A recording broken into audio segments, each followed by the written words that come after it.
On the last episode of Dice Funk. So you're gonna go in there with a floating head and also alone. Okay. You look down, you see this endless column of black smoke coming up from this pit. Drop says, wait, you guys are hearing voices? No, Drop, I'm hearing one voice. A gaunt, but still muscular, elven woman with a shaved head. Shea-thing? What are you doing here? I'm trying to keep this from getting any worse, and she gestures towards the pit. Have you ever heard of a gesh? It's a magically enforced contract. It's not that I don't want to tell you, it's that I can't. What? The pit's a gate. Yeah, it's a portal. Oh, cool. And the glitter gold is getting the means for the ships to fly from not of this plane. That's my understanding, yeah. Does that mean Fox is under a geish too? I assume. She holds out her quarterstaff. You know this weapon. It's completely blackened by soot right now, but in its normal form, it is a unnerving, deep blue. Hanging in the sky above you is an airship. You can probably make out the words on the side. That word is Zavala. Uh-oh, you guys. We gotta let's go. In his strange, blood-red right hand, he carries and is dragging a rolled-up sail. Violet is in pain, but she squeaks out, "So long, sucker!" Job gets hit and explodes in a shower of feathers. We lost our bird. I'm trying to run off towards the direction that Violet and Drop headed off towards. And in the distance, you can hear the sound of a marching army.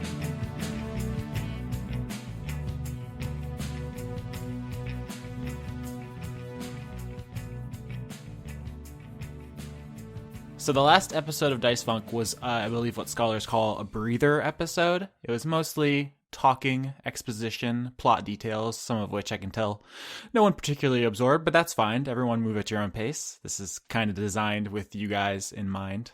Leon. Oh, shit. I'm sorry. I was doing something else. Yeah, I bet. Hashtag dragged. But you guys got yourself into quite a pickle at the end there. Normally I would spend a couple minutes like joking around, setting some tone, but like everyone's in mortal danger and everything is bad. So let's just jump into it and see how long everyone lives. Cool. Yeah, let's start. At the end of the last episode, Violet and Drop took off in the direction of the monastery. There was some confusion about where and why, because I believe Leon said to go to the boat, and the boat's not there. Mm-hmm. To be clear, is anybody else confused about that? No. Yeah, you guys meant the monastery, right? We were just trying to get out of the neighborhood, I believe. I actually had to answer a question on the forum about that. Someone was like, should you break the vial here? There's like, no. We're not ready for the boat yet. We can't break the vial yet. So, yeah, when you break the vial, you signal, we're done with this arc. And I haven't really been super explicit with that. I'm still trying to find the perfect balance between giving you guys stuff and letting you stumble upon it yourselves. It's a never-ending process. It's just something we struggle through together. Okay. But Violet and Drop have gone quite far, quite fast. Violet is very fast. Yep. And in the distance, she can see now peeking through the smog, the monastery. And before you guys can really think of like an attack plan or a strategy or something, you hear shouting voices in Orc, and you recognize it as Tusk, because without his teeth, he has kind of a distinct voice that Drop recognizes. And you hear Tusk yelling, like, "Get back, you blighters! Avast ye!" Where did we leave off with Tusk? Is he still our friend, or does he hate us? I can't remember. Still down with There's been a lot of orcs. Tusk is still okay with us. We ushered him out of the room that had the eyeball thingy. Right. I mean, he wasn't super jazzed about being put to sleep, but you didn't harm him, and he felt bad about some of his conduct. Like, you guys are, I would say, on like relatively okay terms. Okay. All right. But you hear the sound of clashing metal and fighting from the monastery. Okay. Oops. Violet says, "Do you want to go into the monastery? Because I hear fighting." Drop says, "Where else are we gonna go right now? The boat's not here yet. I mean, Alias has the thing." As you say, "Where else are we going to go?" you do hear from behind you the sound of marching feet. It's almost impossible to tell how many, but you did leave 100 or so warm bodies behind. So putting 2 and 2 together is pretty simple. let's go away from behind us right now. All right. Well, I'm not going to stop moving. I'm going very, very fast. So I am a horse bullet. right. Just right. gotta go All right. fast. Violet goes to the monastery. I mean, that's the plan. So she doesn't stop until she gets there. All right. As you guys enter the monastery area, you see in front of the main building, there are 3 figures who are engaged in a melee à trois. Tusk, who has changed out of his military uniform and is now wearing a monk robe he apparently found, which is like 7 sizes too small. It's adorable. Stole. Yeah. Oh, well, it was abandoned property. I'll teach you guys that about the abandoned property rules on the next episode of Word Funk. Oh my god. He is wielding a rice pot because he does not have a weapon. One of the figures he is fighting is an orc soldier with one of the hatchets that you guys are very familiar with. And the other figure he is fighting is an orc who has a bloody puncture wound in his chest and roots, vines, and moss coming out of his nose, eyes, ears, and from under his fingernails. Mm-hmm. And is just a dead expression coming at Tusk with murderous intent. Okay, Violet says to drop. They've been like plantified, Oops. and that might be contagious. So if we, try to save Tusk, we might turn into leaf zombies. Maybe. I don't know the magic physics of this, but I just feel like that's a possibility. So I'm not the leader on land. What do you think we should do, Drop? Austin, is Tusk fighting both of the figures? All 3 of the figures are fighting all of the other figures. They're kind of all fighting each other. It's a triple threat. Drop says to Violet, he says, I killed the weird mossy thing. I almost killed the weird mossy thing. I badly hurt the weird mossy thing twice. So, let's get it.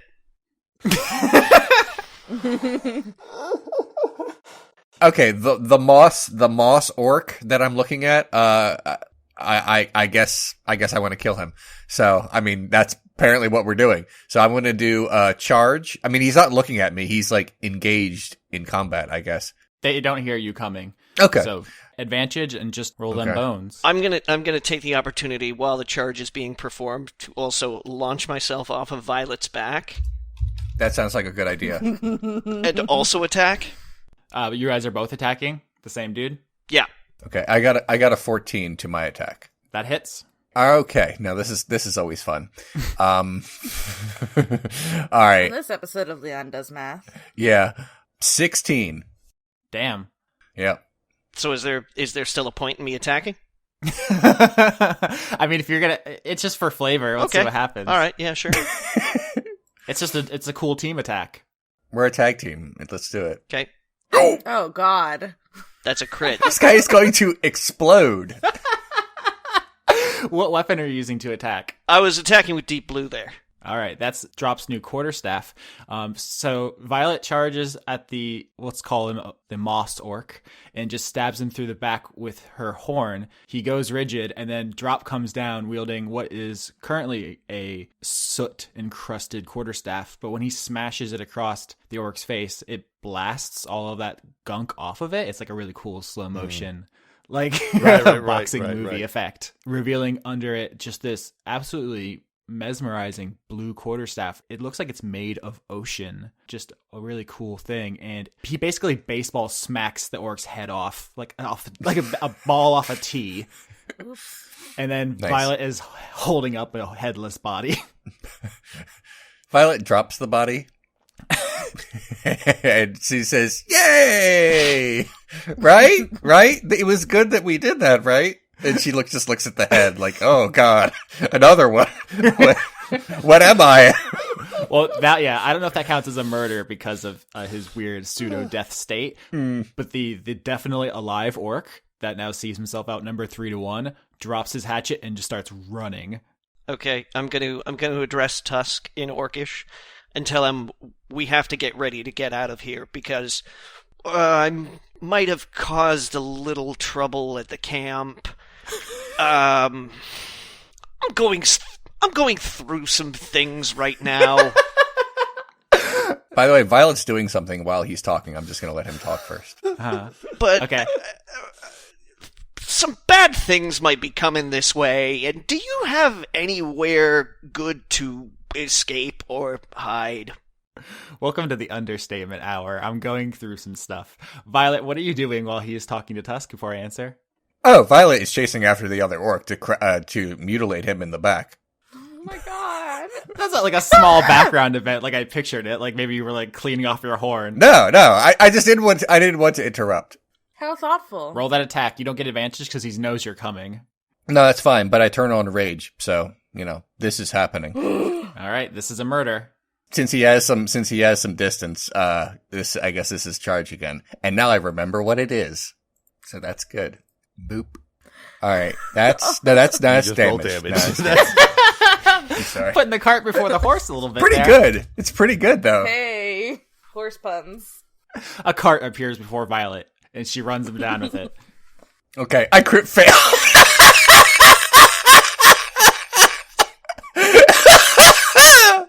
She was too raged. She was too enraged. She mistakes a wall. She mistakes a wall as the orc and just runs headfirst into it. Awesome. What happens? No, you're charging, your eyes like flare with rage, and you chase after this dude, and right before you make contact and basically cut him in half with your horn, he jukes out of the way, and you slam into the side of one of the monastery buildings that you didn't notice was there because you were so focused on your chase, and you crumple to the ground, dazed, and he is escaping. Oh. Back at the back at the scene of the other fight, Russ, you better run. like while bleeding from the face. Yeah. Tusk says to Drop, like, I don't know what's happening. Like, what do you mean you got into some trouble? Did someone start some trouble in your neighborhood? Oh my god. Were you chilling out, Max, and relaxing, all cool? Like, I got in 3 little fights. I guess my question is, are you going to withhold from him your part in killing everyone he's ever loved? No, not at all. I'm going to explain at least the following. After getting upset at the prospect that my friends were going to be hurt, I may have started a fight with everybody. After which, good news, Guy, the usurper responsible for your shame, was killed in honorable one-on-one combat. After which, again, worried that the only people in the world that I cared about, including myself, were going to be unceremoniously slaughtered, I may have accidentally cursed and or killed everybody else there. All right, persuasion check to have this come off in the most favorable light. Okay, all right. Persuasion. Where is my persuasion? It's -1. Fantastic. Oops. Drop's not what you call a people person. Nah. I guess it'd be really cool if I was there. 8. Ooh. It's not great. Could have been worse. He listens to your whole story, nods as if in understanding, and then Mhm. swings the pot at you. Oh shit. Yeah, that's a hit. 6 damage? Yeah, 6 damage as he bops you right in the nose.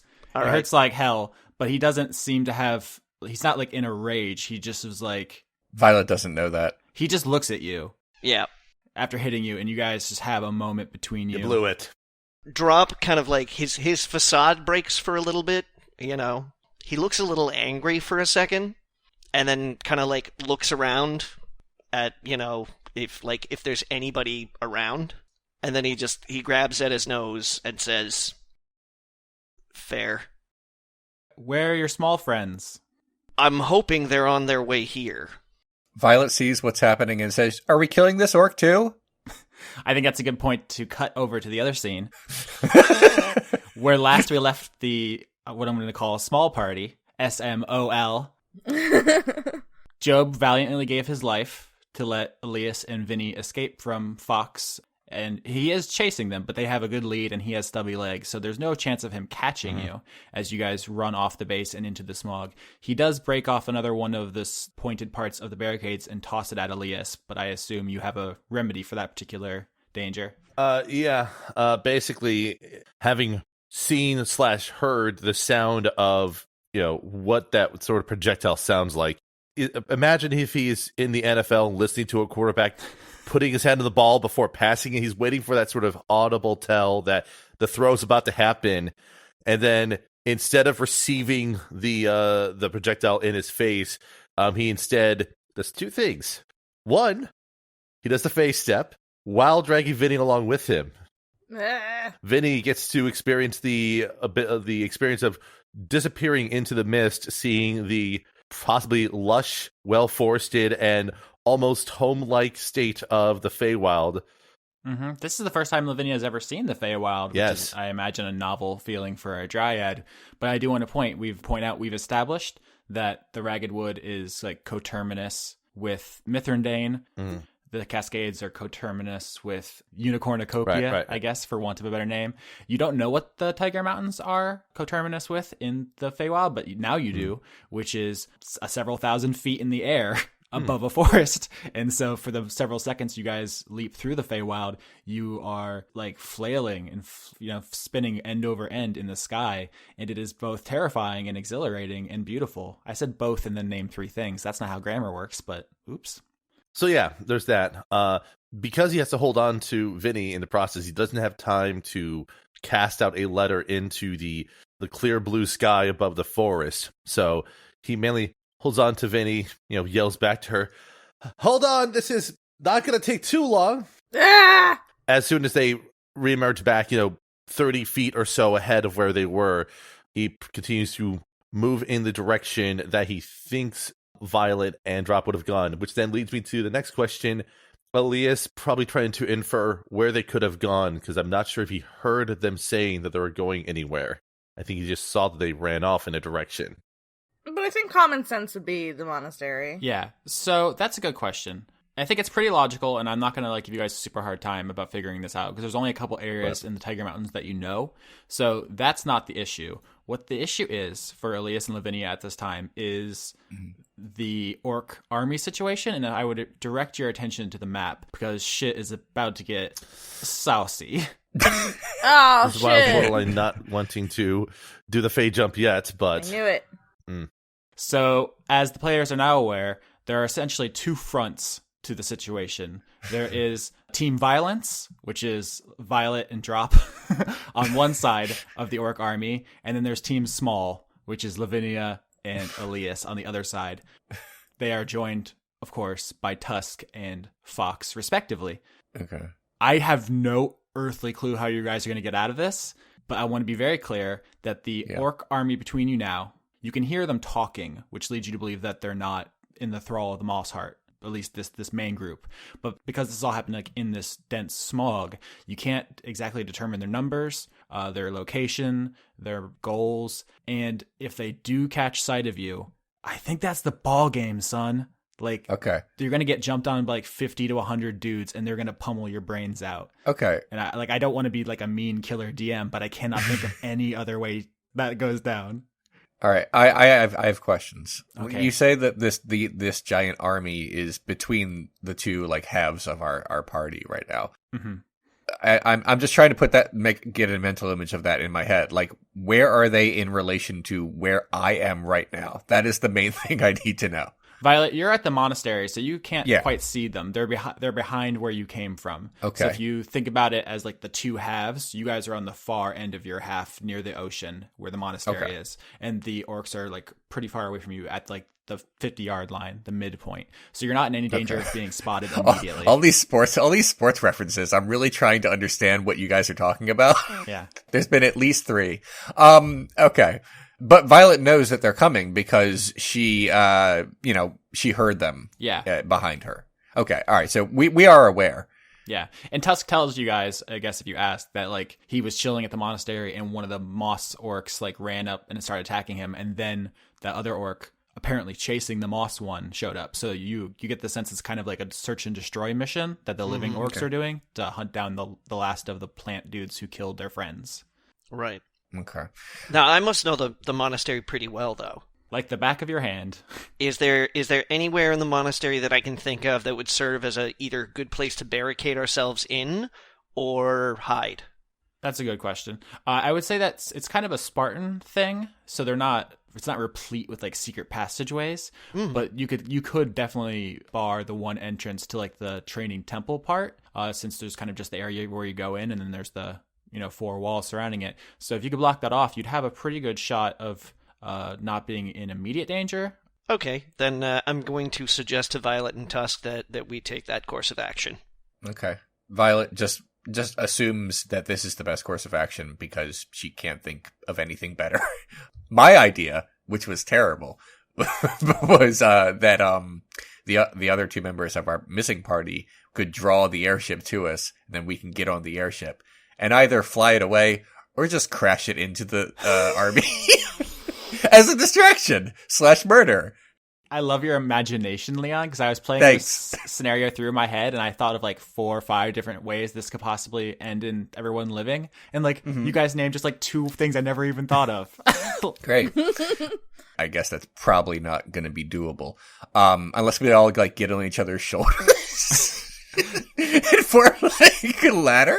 But anyway, Violet does what Drop says to do. Yeah, Drop, Violet, and Tusk work together to move all the stuff from the dormitory and the agriculture shed and use it to barricade the entrance to the temple, and you guys are as safe as possible in there for now, but it takes you a while to do that, so let's cut over to Team Small. You guys are now like deep in that fog. You guys are pretty close to the source still, so it's like very difficult to see what's happening ahead of you, it's a double edge. They can't see you either. Fox is lagging behind. You saw he was still coming at you when you guys got away, but he's slow and discouraged. Right. Oh, I have an idea. Ooh, I like ideas. Well, first of all, do we have maps? Do we know if any of the maps were of the island itself, or was it just to the base camp, or was it like of the whole thingy? The map that Alias used to figure out where they moved was complete enough that you have a general sense. So we'd be able to tell if we could get to water without running into it's an island. It's surrounded by water at this point, so. Yeah, theoretically, you could follow the mountain line until you get to another point, but you don't know how long that will take. My concern is that it could be like a starving amount of time. Also, you just don't know where they are in the smog. Like, you could turn the wrong way and run into one of them. I'm not saying no. I'm just saying it's not going to be as simple as like we turn left and go to the water. Right. Oh, well. Vinny's idea was to go to the water, get the boat, and take the boat to the monastery. When you guys crack the vial, Joan and Ziggy and Kay will show up where they dropped you off, which is in front of the monastery. So you'd be saving Drop and Violet. Oh, I thought they'd be showing up to where we are, like it was like a GPS vial. The vial does not work that way. The vial is just a beacon. That's all it does. And it's a very bad, it's like a pager more so than a beacon even, because it just pings them and says, I broke.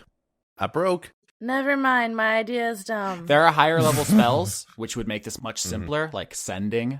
Right. But that's not something you can kind of prepare for free in a trinket, you know? It's like a level 2 or 3 spell or something, so I can't just give that to you for free. This is like a sub message type spell. This is in fact a non-existent spell from my understanding, but it's weak enough that you can encapsulate it in a vial and have it execute in the way that it is.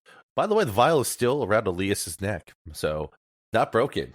While we're hiding or sneaking, I'm gonna very quietly and sneakily prepare comprehend languages as a ritual so I can hear what they're saying. To cast that, you're gonna have to play your instrument. Oh. Well, no, it's somatic. I can just whisper shit, can't I? I'm gonna say this. Whisper sing. You can try.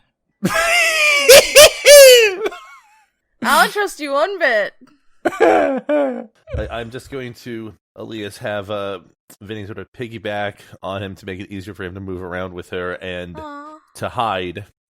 Oh my god, this is really fun, but what are we gonna do? I'm trying to figure out an answer for that, Vinny.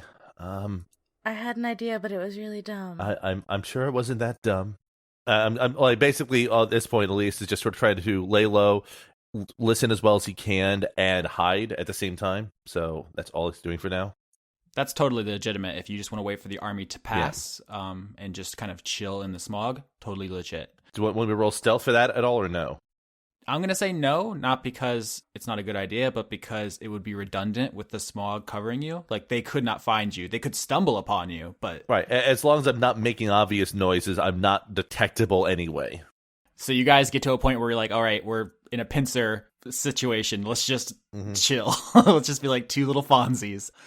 Back in the monastery, Drop and Violet, having barricaded the entrance, feel pretty safe and secure. But you guys do hear a noise outside, like a heavy thudding sound. And I assume one of you goes to like peek through your barricade to look, and you see a very large orc, a very large familiar orc.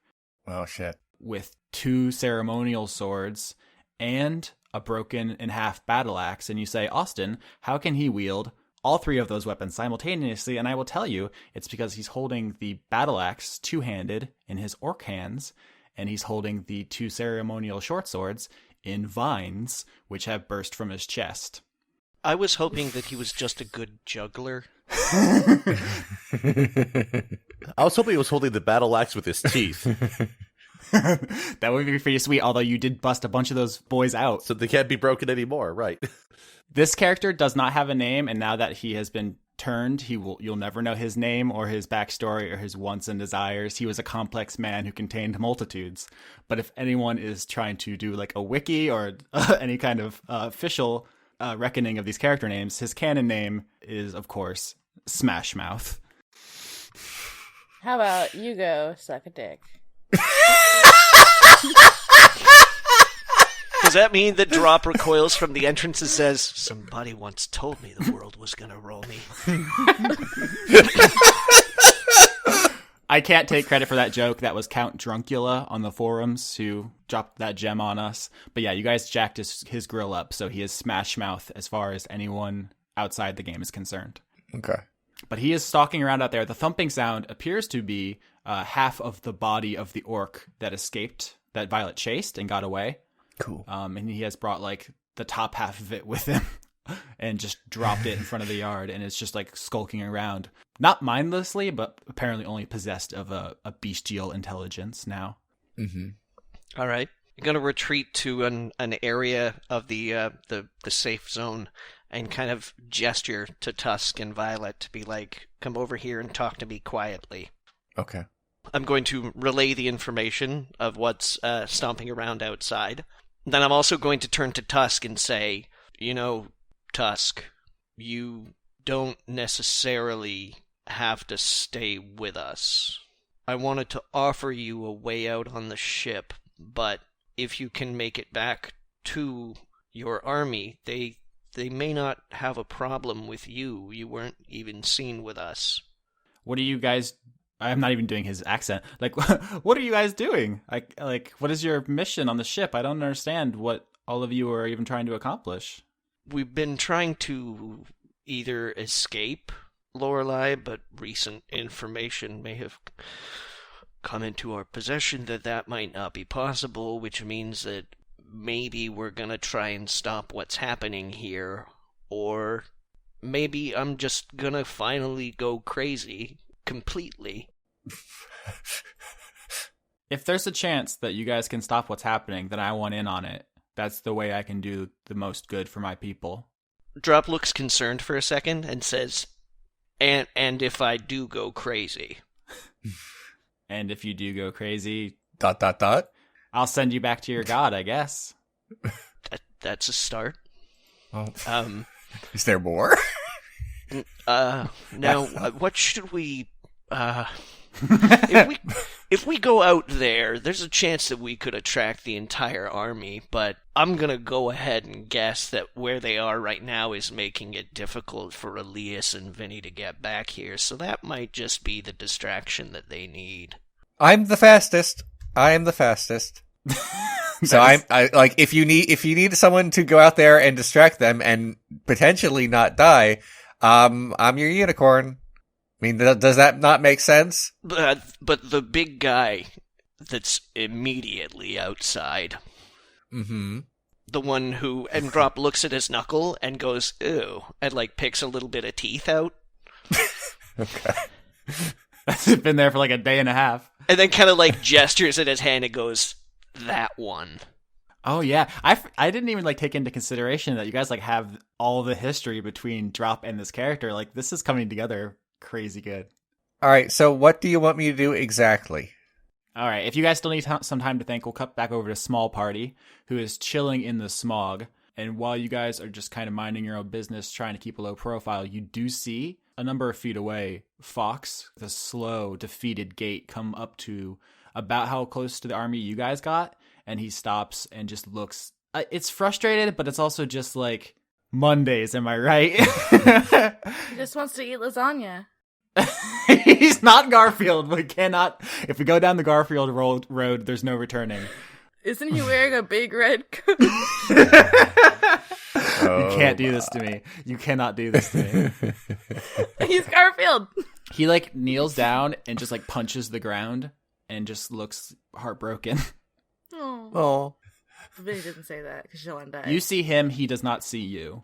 Good. I will move quietly, effectively, in a way that is, at least as far as I can tell, away from Fox, but parallel to the mass that is kind of out over there, while at the same time taking a survey of my surroundings to see if there's anything out here outside of just the fogs or even like dead trees or rocks or stuff like that. Yeah, I mean, you see rocks and stuff. Is there something specific? You can roll like a nature or a survival. Mm-hmm. So like a big old boulder we can hide behind? The hiding is not the issue. You guys are fine there. It's just more of a what do you want to do kind of thing. Right. I'm looking for resources I might need to use sooner before later. When I find a way to MacGyver my way out of this situation, effectively. Mm-hmm.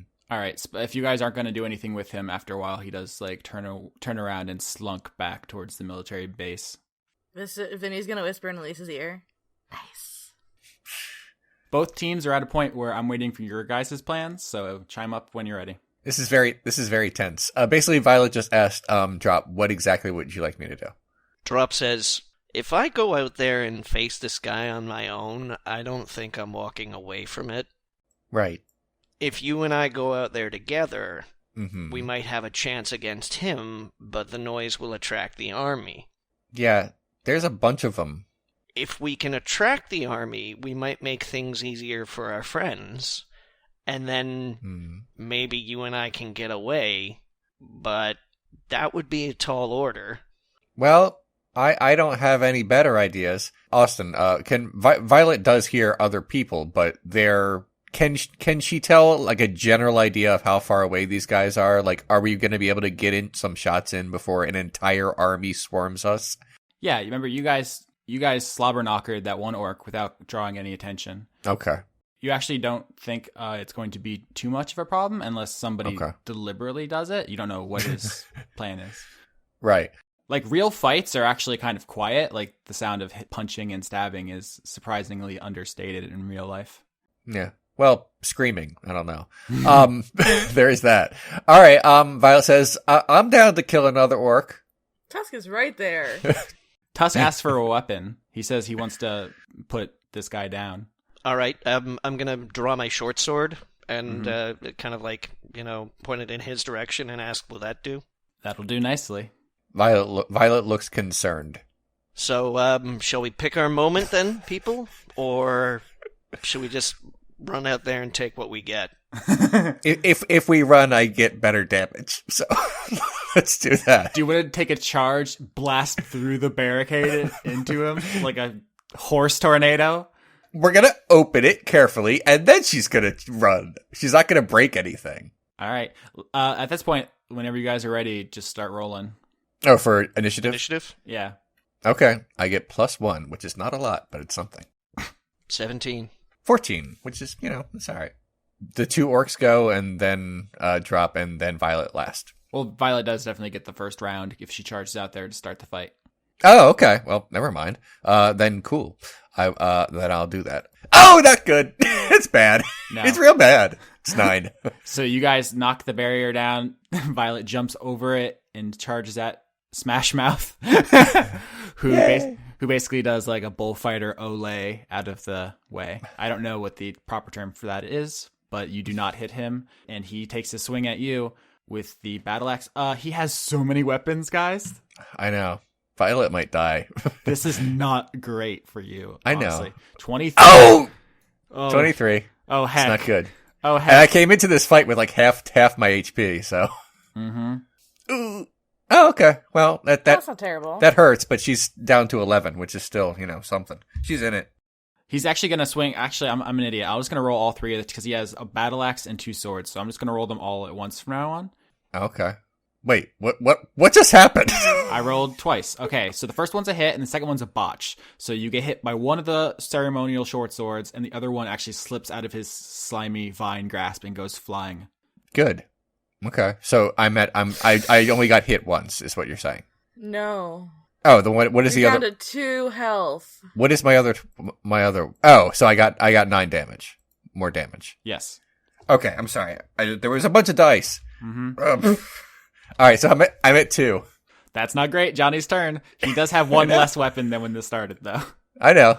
Violet took one for the team. First attack. Yep, that's a 10. Nothing. Okay, I'm going to pop my Flurry of Blows. 1 key point for a Flurry of Blows here. 2 of those, so that's a 15 and a 23. both hit. All right, so that's 9. However, my Way of the Open Hand technique allows it so that he has to make a dexterity saving throw or be knocked prone. Yeah. Crit. Oh! All right, so he does that.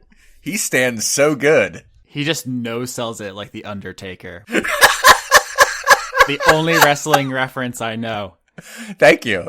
That is something I understood. Violet's turn. Violet, please run. Violet does not think to run. Oh. In fact, she turns on Frenzy because that is a thing she would do. 18. Okay, so that's my first attack. Okay. Yep, both hit. Oh! Oh. 19. Damn. Yeah, you gore him. Like, you rip open his abdomen with your horn in a way that would be fatal to a normal dude. But his viscera just kind of spills out in chunky coils onto the ground and onto his feet, and he just looks down at it. Chunky coils. Yeah. It's not a great scene. But now it is Tusk's turn. He runs out of the monastery, scoops up the short sword that fell, and then attacks with both of the short swords he now has. Okay. One of those hits, and he does 4 damage. That's how you do a turn, folks. 5 seconds left or your money back. Actually, since that was a short sword, a slashing type weapon, Tusk cuts one of the vines holding the other sword. So now Smash Mouth is down to 1 weapon, his battle axe. All right. Violet is very close to death, but otherwise this fight's going really well for you. Yeah. I guess he has like hella HP since we've done quite a bit to him and he's still in it. Now Smash Mouth is going to try to attack the person who just eviscerated him. Pray for Violet, everyone. Yep. No, Here we tiny go. unicorn child. Here we go. Oh! Oh! 22. Clap your hands if you believe. What kind of damage? It's Dunyan Rings. I mean, I know, but I'm just it's 8. Okay, so she's at 0. All right. So Smash Mouth swings the battle axe with both hands, and as it flies through the air right towards Violet's head, it turns 90 degrees, and instead of cutting her head in half, it's the broad side of it that hits her in the jaw, temple, and horn. The world goes black immediately, and she crumples to the ground. Okay. But 2 things to keep in mind. 1, Okay. why would a moss creature use non-lethal damage? Something to chew on, or to get chewed on. And 2, when the battle axe hit your horn, it definitely cracked it. I'm mad at that. Getting reduced to 0 has permanent consequences. Drop had his chest scar and possibly internal damage, which might come up at some point. Violet has a cracked horn, and we have no idea how that's going to affect her. Okay. So you're saying it's non-lethal, but do I still roll to try to wake up?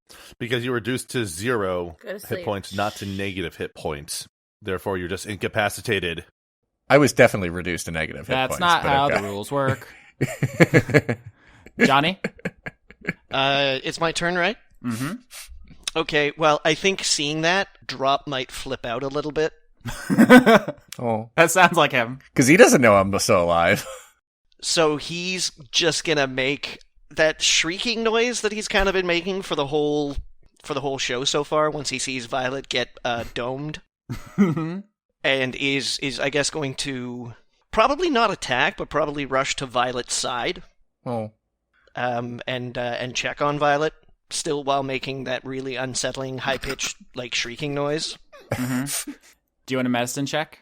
Yeah, I will do a medicine check then, which, if I can read properly here, is a +4. I'm just picturing like a extended, just like sustained yell for like 3 minutes straight in slow motion going on here, and while he's calmly checking Violet's wounds, and stuff like that.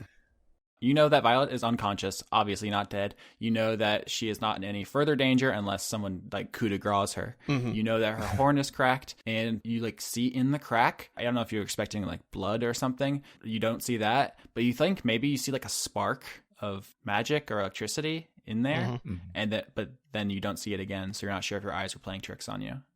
Okay. But she's okay-ish. So then I guess like that'll be my action for the turn. Yeah. Okay, so yeah, I'm just gonna kind of turn around and position myself sort of defensively to try and protect Violet, all the while shrieking. You could, I'm not sure, does dodge give you a defensive bonus for the rest of the round? So what, you think pull the patient defense? Yeah. Yeah, okay. All right, then I'll pop another key point to pull patient defense. All right, so Smash Mouth will swing on you with disadvantage. 14? Oof. Neither one of those is a hit. All right. Nice. So using your monk skills, you basically pull a sweet dodge move, and that gives Tusk an opening to attack Smash Mouth. Here he goes with both of his swords. Oh, what is that? Yeah, guys, he is crushing it. Yeah. 16 damage. So Tusk just stabs both of his swords right through Smash Mouth's back. Like they're just sticking through his chest. You imagine through like the hearts and lungs, and he looks. God, he should be dead. He should be dead, but he's not. And he's skewered on these swords and kind of held in place. So you're going to get an advantage if you want to hit him because his guts are spilling out and he's been double impaled. I think we're going to vote Tusk for most valuable teeth. I have a question. Yeah. I've never had a character been reduced to 0 before, and yes, it's non-lethal. How do I put this? When does Violet wake up? When someone either uses healing magic or like a healing potion on you, or after an hour, because then you can roll some hit die to do a short rest, and then you'll heal and be awake. Got it. Okay, thanks. That's all I need to know. So Drop, it's your turn. Okay, then I'm going to attack. Okay, that's a hit. Oh. Yes. All right. No, I mean, you can roll your damage. He's very low. I assume lethal on this? Yeah, I think we're going to go for lethal here. All right, so you plunge deep blue into the cavernous abdomen wound on this dude, and then you just rip upward, and then he is split. All right. And he just, like, here's a little bit of meat connecting him at, like, the waist area, but you have removed him from this equation. I'm going to make sure I take the opportunity to check and see if there's anything like the moss heart kind of hanging around and moving around in there.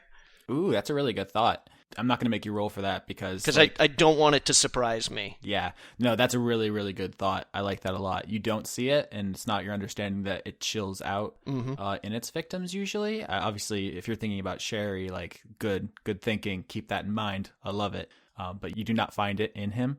But the fight is over. You have won. Tusk and Drop are relatively okay. Violet is not. Drop can't stop shrieking, so he sort of turns to Tusk and starts, like, waving his hands in sort of a panicked manner and, like, pointing at his throat and stomach as if, like, ah! Would that shrieking have attracted the attention of the army? Oh, shit.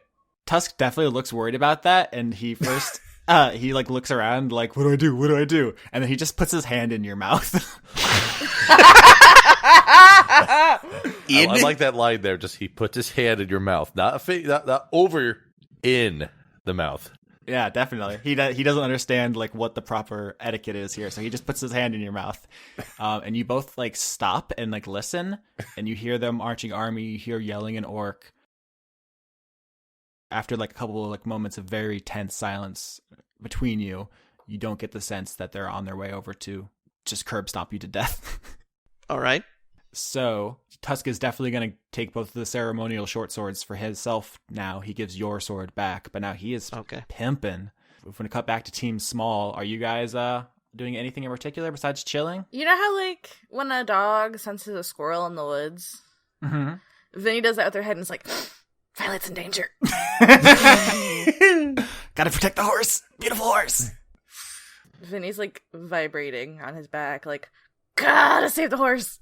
I guess my problem is like I have no way of knowing where these orcs are ahead of us. I have no idea if they're moving.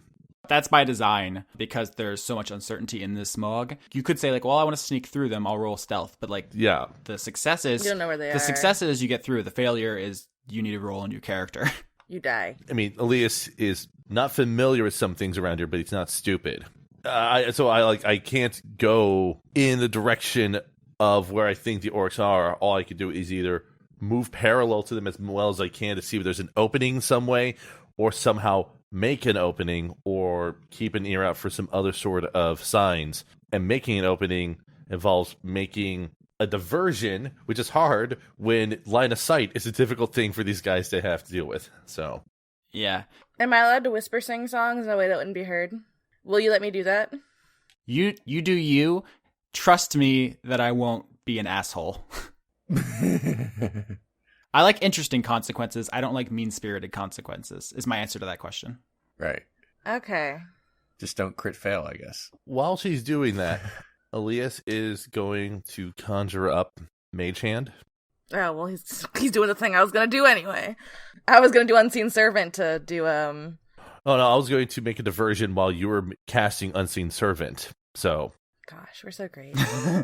okay, Elias conjures up Mage's Hand to pick up a small rock or a pebble of some sort nearby, go out kind of towards the edge of the vision towards some sort of boulder or rock that's nearby. It's kind of on the edge of the fog that he can see. Mm-hmm. And uses the hand to throw the pebble against the rock to sort of make a nice percussive sort of sound that echoes off various walls. And as soon as he does that, he begins to move away from the rock to kind of gauge what the reaction is from the orcs. Yeah, I mean, a couple of dudes definitely go to check it out, and you feel like what you've done is created something worth investigating, but not something worth diverting the whole army. Mm-hmm. I'm going to say this. This is step one of a good plan. Vinny's gonna, like, whisper. Some dryad once told me, "Hi there, my name is Vinny. I own the sharpest whip in the land." She was looking kind of glum and her hands began to strum as a monk hits an orc on the forehead. Well, the orcs start coming and they don't stop coming. Death to the elf as they all begin rushing. Didn't make sense not to turn rage on. Your horn gets blood when your head gets dumb. So very crap, so very good. What is wrong with killing a few orcs? We'll never know 'cause drop is slow. You're always small if you don't grow. Hey now, you're an orc star. Get your jewel on, throw it. Hey now, you went crit now. Why'd you do that? Such pain. The camp has lost all control. Alias should have botched that last roll. And do Unseen Servant. And send the servant as far away as she can from her and Alias. Mm-hmm. And I don't know what's there, but have it start just making us, like, hitting stuff or whatever. Make it as much ruckus as it can. So you're trying to draw attention at the same place Elias did? Yeah. All right. So after 2 distractions, there seems to be definitely a convergence of the orcs' army's attention in this area. Is there something like, I don't know, a dead, dried tree anywhere near the vicinity of those? Sure. Elias is going to try to train his eyes on kind of where it is and continue to sort of back away further until it's kind of just on the edge of where he can see it. Then he's going to raise a hand, do a small gesture, kind of point out towards the tree on the edge of the mist, and whisper a few words ending with the ever important firebolt, and shoots a firebolt directly at the dried out tree. Nice. Oh shit, Alias, that was cool. I would say that this 3-step plan has successfully gotten them in kind of one area, which is very good for you guys. If you had started with Firebolt, they might have been able to trace it back to the origin point, which would have been bad. Right. I'm sure there's still probably some people who want to investigate this, but here's the thing. You guys have been out here for like a couple hours at this point because you were like, you were hiding and waiting. Then like Violet got knocked out and that's going to take an hour for her to wake up. So like this has been a while. And so Fox has been gone. And I don't know if you've been thinking about like what maybe he's doing. So you're actually not super surprised when overhead you first see the shadow at your feet of the airship moving over you. The Zavala basically stops over what is now a flaming dry tree beacon surrounded by angry orcs. Are you guys going to stick around to see what happens? No. No thanks. My modus operandi is to move onward towards what is, the monastery. Maybe Vinny could watch from behind as she's being Dragged, dragged, piggybacked, No, I'm piggybacked now. I feel bad for the poor skinny elf. He's so fragile. He's such a good boy. Don't be rude. But yeah, you guys have successfully created a triple distraction beacon, which has drawn both the orc army and the black hearts to it. And as you guys run off in the direction of the monastery, you hear first the sounds of something landing, a bunch of things landing, and then metallic clanging, and then screaming. And then it stops, and the orc army is apparently no more. Oh god, we fucked up so bad. How'd we fuck up so bad, Alias? Wait. I'm sorry. What exactly destroyed the entire orc army? The robots murdered them all. Oh. You guys didn't stay to watch, so you don't actually know. Mm-hmm. One would guess. It definitely seemed like they just dropped a fleet of Modron on the army, and which you don't know how. You don't know what they fight like. You've never fought one. Right. But they're so cute. I killed one. You also know there's like maybe a dozen of them that you saw on the ship, and 50 to 100 orcs, but it definitely sounds like the Modron one. Okay. Alias and Vinny run through the smog. There's a couple close calls maybe where you think someone's coming in your direction and you change course, but eventually in the distance you see the monastery, and then you see Tusk with his 2 pimpin' Sony swords and drop over Violet, making sure she's okay, wiping down her horse eyebrows. I don't know how horse convalescence works. Horse brows. Mm-hmm. I want to take the opportunity to, like, while they're on their way here, to give that horn like a good close inspection, because I could have sworn I saw something. Yeah, so you're looking into the crack in Violet's horn, and you spend like a minute just staring into it, and you start to feel like a fucking idiot, and then you think you see a spark again. I'm sparking. It's weird, but if you spend enough time looking at it, there's no regularity to it. It might be 10 minutes, 20 minutes, half an hour. You sometimes catch a glimpse of something going on in there. You don't know if it's magic or science or... Okay, when I see that, I'm going to nudge Tusk and go, "Did you see that?" He says, "Food?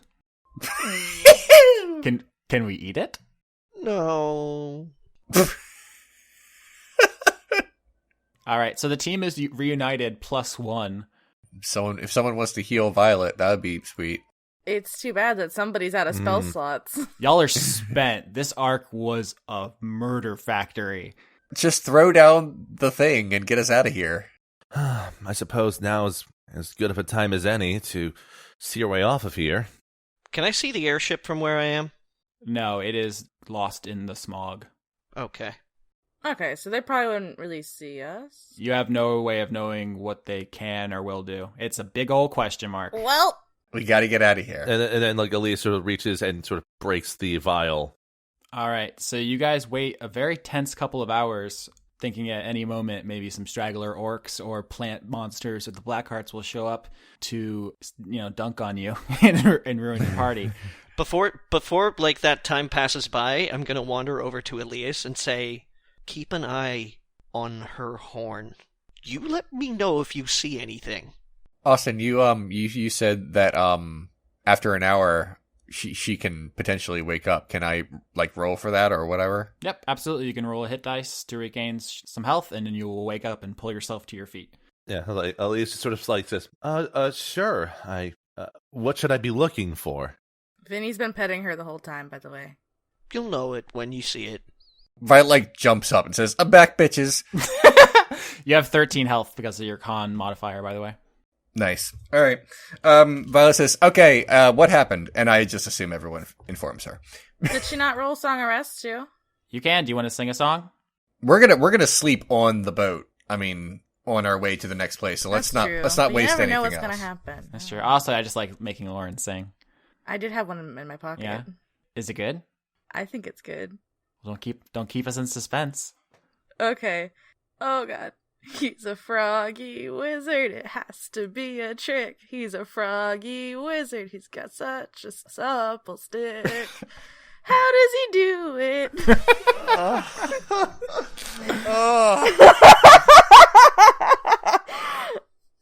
You're welcome. Well, I'm at full hit points at least, a full 20. So yeah, you guys pull yourself together, you debrief, you tell each other everything, you heal, and eventually you see the Violet One pulling up. As always, Ziggy is driving. You don't see Joan. You assume she's below deck, but you do see Kay, and he's waving like a big old goofus. I'm gonna grab Elias by the arm and say, "Did you see anything?" Did Elias notice anything with the horn and shenanigans with it? Shenanigan and ding dongs. Yeah, if you were looking at it, you saw the same thing he did. It's not a drop hallucination. Is it possible for me to try to infer what it might be or guess what it might be? Yeah, Arcana. That would be a 19 on the 19. Arcana.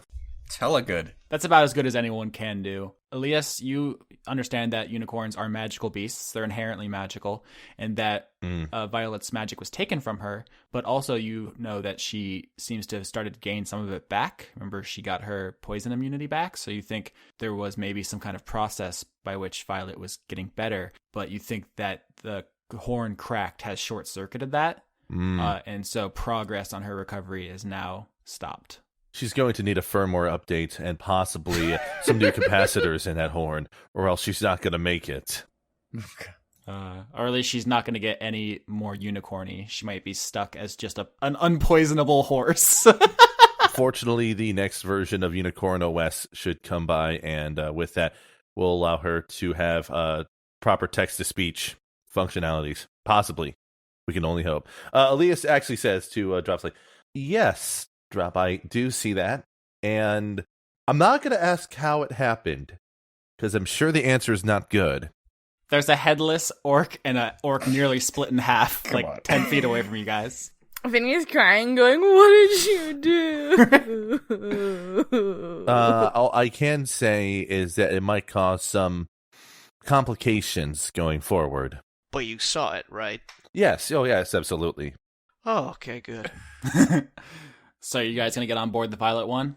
Yes. Yeah. Yes. All right, so you guys get on board. I assume you're going to start explaining what happened to all the NPCs, and Drop is gonna go find a dark corner and like sit down. Oh, you think Vinny's gonna let you get away with that? Ooh.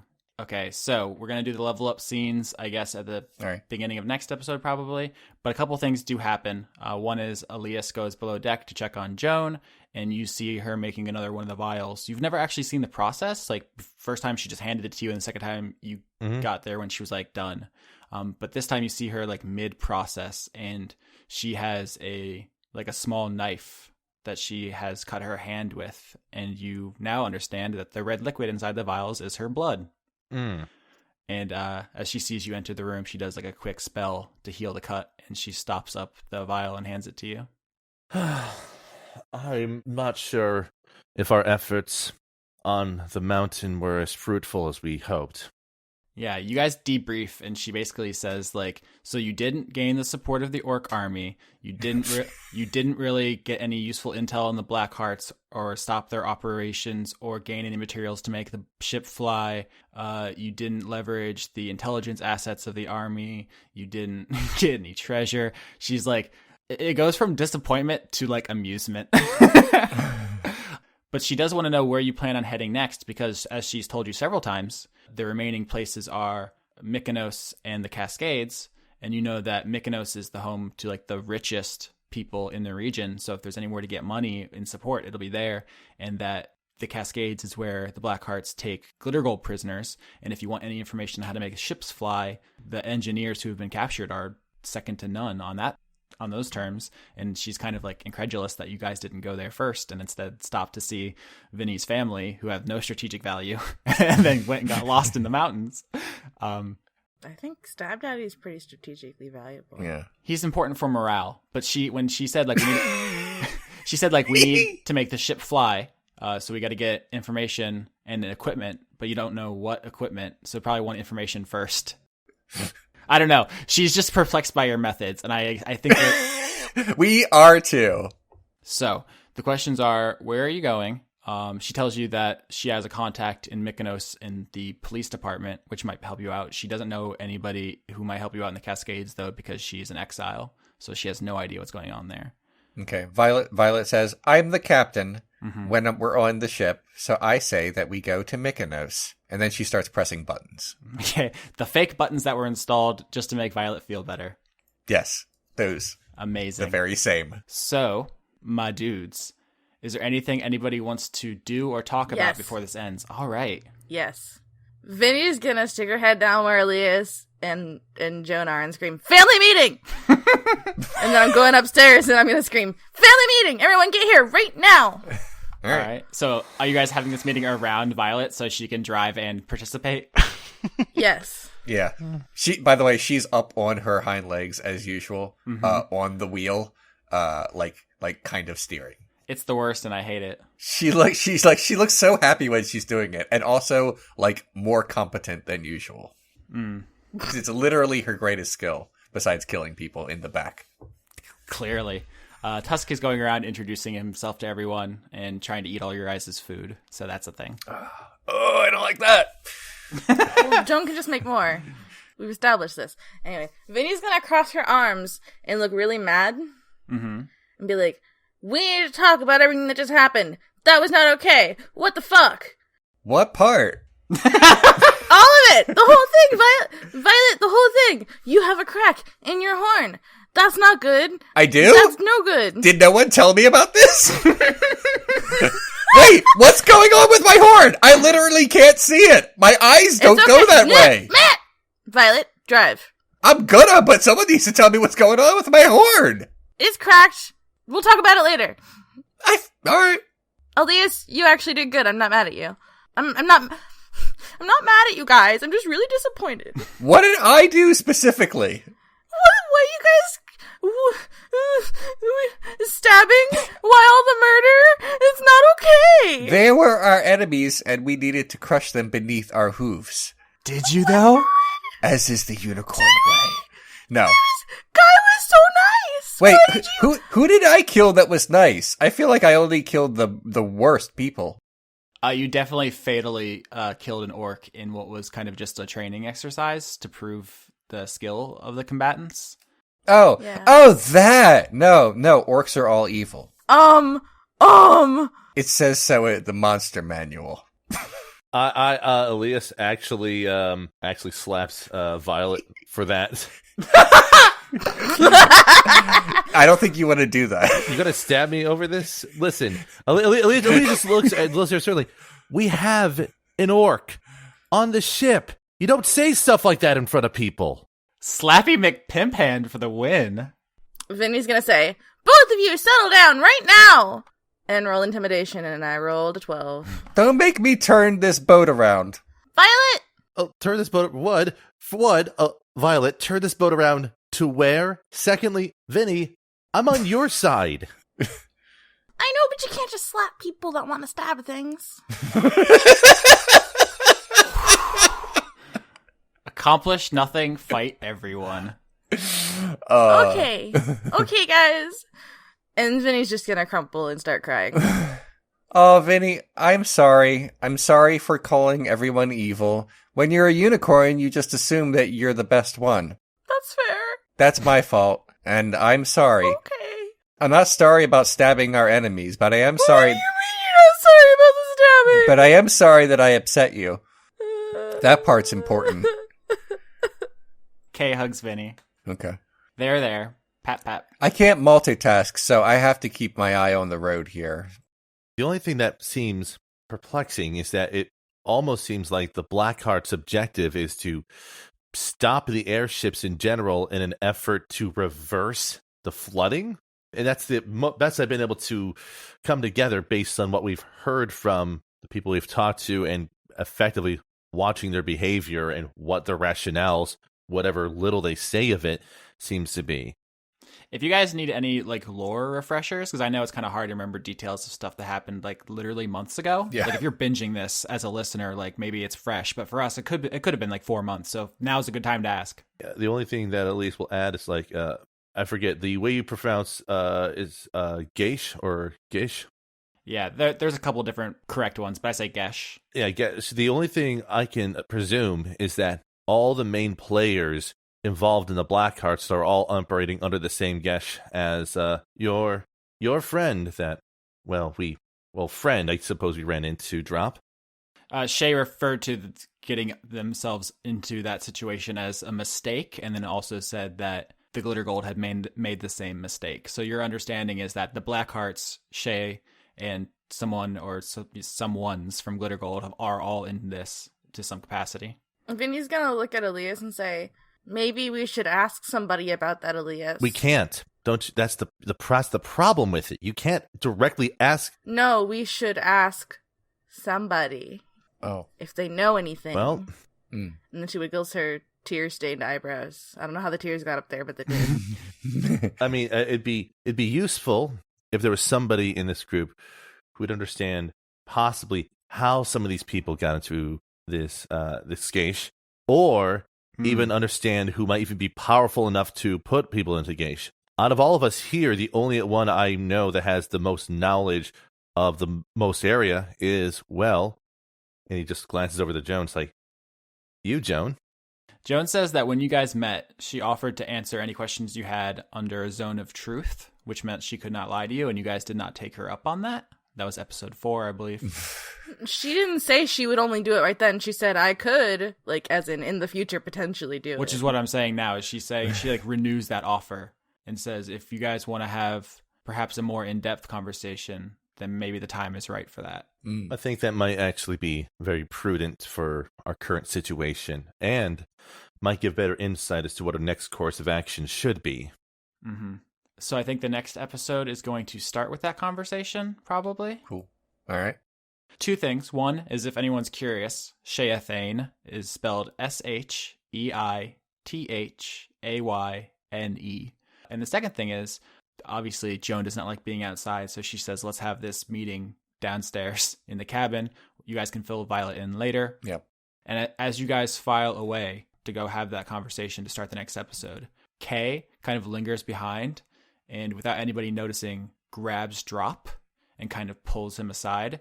Mm-hmm. That maybe is a nice way of putting it. He kind of slams you against the railing of the ship, gets up in your face, and says, if you ever do anything to put Vinny in danger like that again, don't come back. Drop attempts to brush his arm off, at least. Do you want me to make a strength check? Yeah. Yeah. All right. Oh no, conflict on the boat.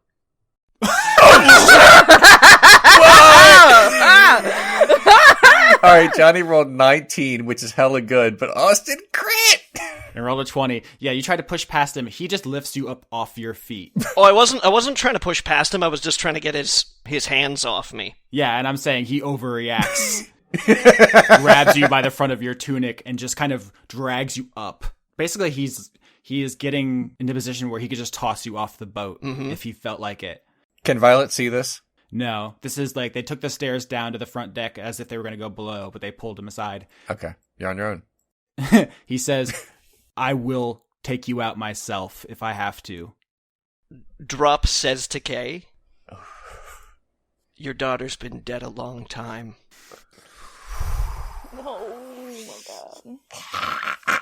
Sheriff K, the Kenku, tosses Drop off the ship and into the ocean. I set my sail, fly the wind, it will take me back to my home, sweet home. Lie on my back, clouds are making way for me, I'm coming home, sweet home. I see your star, you left it burning for me, Mother, I'm here.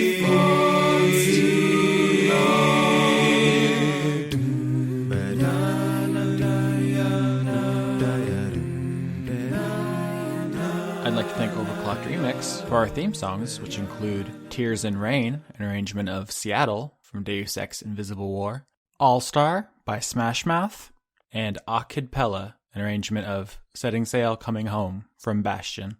Executive producers for Dice Funk for the month of October 2016 are Joseph Timbrello, Extellaris, King Waza, Jade, Kirsten Haslinger, The Cult of Gorfanax, Tarka, Allison Ansell, Luke Powers, Michael Goodell, Wayne Witzke, Brent, Irving Royale, Athos, Radley, Ingmar Gremmen, David Page, The Black Fedora, Miran Bhatti, Melanie Joe, Lana Seawolf, Toby Gleason Stack, Ruby Offer, Matthew Weber, Emmanuel Garcia, Paul Mullen, Sarah Handley, Zenith Will Rule, Melissa Booker, Cameron Abbas, Ariel Badger-Release, Dylan, Gary Sayan, Exley, Anna Stuhlfarer, Dashon the Rage Monster, Giorgio Renna, Harrison Andrew, Christopher Charlo, Jorit, Viger Arnston, Cody Jackson, August Rue, and Taylor Hoyt. If you want to support the show directly, you can find me at patreon.com/Austin Yorsky, and you can find Leon at patreon.com/renegadecut. You can also help us spread the word about the show by finding us on iTunes, Podbean, Google Play, YouTube, or anywhere else and subscribing, commenting, rating, or reviewing us. We also have a fan forum at thefunkyshack.boards.net. Thanks for spending time with us, and have a spooky October.